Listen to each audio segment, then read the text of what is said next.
Hello दोस्तों, स्वागत है आपका मेरे इस सैनिक समाचार चैनल में। दोस्तों, आज की वीडियो में बात करेंगे पेंशनर्स के लिए एक बड़ी खबर है और पेंशनर्स के लिए एक सरकार की तरफ से बड़ी खबर है, जहां पे पहली बार जो है पेंशनर्स के लिए इतने सारे काम हो रहे हैं। पेंशनर्स की पेंशन में बढ़ोतरी के लिए, पेंशनर्स को जो फाइनेंशियल अपग्रेडेशन देना है, जो पेंशनर्स की अभी एग्जिस्टिंग कंडीशन है उसको सुधारने के लिए दोस्तों बहुत सारे काम चल रहे हैं। और इसी तरीके से दोस्तों अभी हम बात करेंगे कि एक तो सरकार की तरफ से, दूसरा पेंशनर जो खुद इतने जागरूक हो गए हैं। और दोस्तों जागरूकता से ही ये सब चीज़ें हो रही हैं, अदरवाइज जो अभी चीज़ें समझ में आ रही हैं कि बहुत सारे लोगों का जो है बहुत सारे टाइम तक जो है उनको जो एग्जिस्टिंग उनका अपना पैसा था वो नहीं मिल रहा था, और उसके लिए जो है उनको पता भी नहीं था। पेंशनर्स के बाद फैमिली पेंशनर्स लग जाता है, लेकिन उनको इस बात का पता नहीं होता।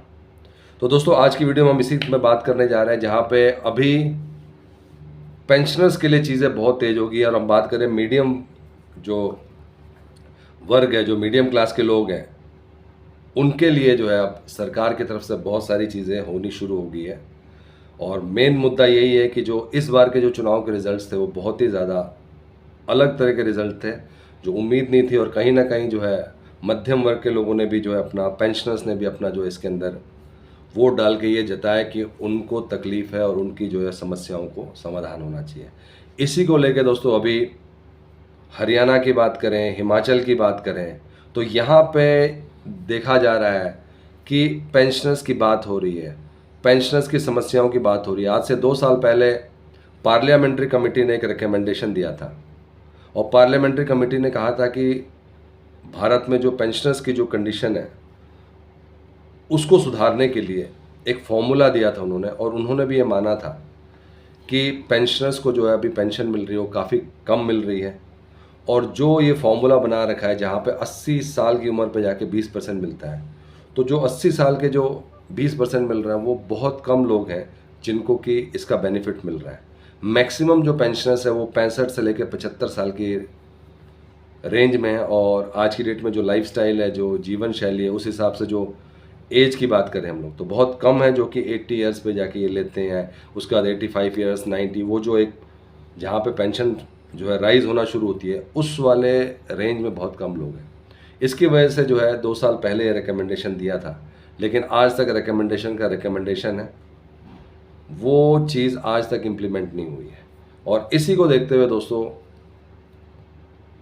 अभी सरकार की तरफ से भी बहुत नोटिफिकेशन आ रहे हैं, जहाँ पे जो सबसे बड़ी बात करें तो अभी स्टेट गवर्नमेंट की तरफ से अब जो है हर साल दोस्तों 61 से लेकर 80 साल तक हर साल जो है 1% पेंशन बढ़ाने का जो एक प्रस्ताव आ चुका है। और मोर और लेस जो उसको जो है अभी ऑफिशियल मंजूरी नहीं है, लेकिन कहीं ना कहीं क्या सरकार कर सकती है और क्या पेंशनर्स के लिए बेनिफिट होगा, इन दोनों की बात चल रही है। अब अगर हम 5-5% बढ़ाते हैं तो कहीं ना कहीं वो जाके फाइनेंशियल बर्डन के नाम पे बैठ जाता है, और वो आगे बढ़ता ही नहीं है कि फाइनेंस डिपार्टमेंट की तरफ से आगे नहीं बढ़ रहा है। कहीं 1% बढ़ाने से इतना हो सकता है कि एटलीस्ट 1%, 5% से काफ़ी कम है, और इससे कहीं ना कहीं जो है पेंशनर्स की स्थिति मजबूत होगी। तो इस वजह से दोस्तों जो है एक तो जो है एक एक स्टेट गवर्नमेंट ने 1% की मंजूरी एक तरीके से दे दी है, अभी ऑफिशियल आना है। इसी तरीके से कहीं कहीं पे जो है 5% की भी मिल रही है, 65 साल में 5%। तो उसका बेनिफिट कहीं ना कहीं अगर 2 जगह पे होता है तो केंद्रीय कर्मचारियों के पेंशनर्स के लिए भी कहीं ना कहीं इसका जो है इसकी मांग चलेगी और इसका इम्प्लीमेंटेशन होगा। तो ये एक तरह से पॉजिटिव न्यूज़ है जो हम बात कर रहे हैं सरकार की तरफ से। दूसरा बात करेंगे हम लोग, जो हम बात कर रहे हैं पेंशनर्स की जागरूकता की वजह से, जहाँ पे जून महीने में भी जो है पेंशनर्स को जो है उनको एडिशनल पेंशन का बेनिफिट हुआ है। अभी एडिशनल पेंशन का बेनिफिट का मतलब क्या हुआ? मतलब ये है दोस्तों कि चीज़ें स्पर्श में हैं, और आज से हमने कुछ महीने पहले ये भी बात किया था कि कई लोगों का डेटा अवेलेबल नहीं है। और जब हम एडिशनल पेंशन की बात करते हैं तो एडिशनल पेंशन में जो आपका मेन डेटा है वो है आपका डेट ऑफ बर्थ। लोगों के स्पर्श में माइग्रेशन हो गया है, और आज तक उनको ये नहीं पता कि उनका जो है एडिशनल पेंशन या उनका जो है डेट ऑफ बर्थ, उनका आधार कार्ड है कि नहीं है, क्योंकि पेंशनर्स में उतना ज़्यादा जागरूकता नहीं होने की वजह से। और इसी वजह से हम बात कर रहे हैं दोस्तों, जहाँ पे अगर आज इसी साल आप 80 ईयर्स के हुए हैं और आपको एडिशनल पेंशन मिलनी चाहिए, तो जागरूकता आज की ज़रूरत है, 1 साल बाद की नहीं। तो वही हुआ दोस्तों, हम पेंशनर्स की बात करें जिनको कि जो है 1 महीने पहले से लागू, 2 महीने पहले से लागू होना था। उन्होंने चेक किया, उन्होंने ये भी देखा कि इस वर्ष में जो है डेटा अपडेटेड नहीं था, डेटा अपडेट कराया और ना सिर्फ उनको जो है अभी जून के महीने में इसका बेनिफिट मिला है, साथ ही साथ दोस्तों उनको जो है जो ये 3 महीने तक का जो उनका एडिशनल पेंशन के नाम पर रोका गया था, वो उनको जो है उसका एरियर मिला है।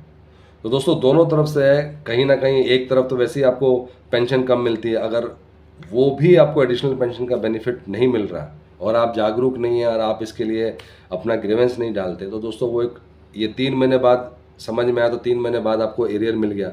अगर यही 10 साल बाद समझ में आता तो हो सकता है चीज़ें बहुत लेट हो गई हो। तो स्पर्श में आपको अपना डेटा ज़रूर ध्यान रखना है कि जो आपका डेट ऑफ बर्थ है, खासकर जो 78 79, वैसे तो सभी के लिए है, लेकिन एडिशनल पेंशन जो है आपके डेट ऑफ बर्थ से रिलेटेड है, इसके लिए आपको कोई एप्लीकेशन नहीं देनी, कोई अप्रूवल की ज़रूरत नहीं पड़ती। तो दोस्तों बहुत अच्छी बात है कि पेंशनर्स जागरूक हो रहे हैं।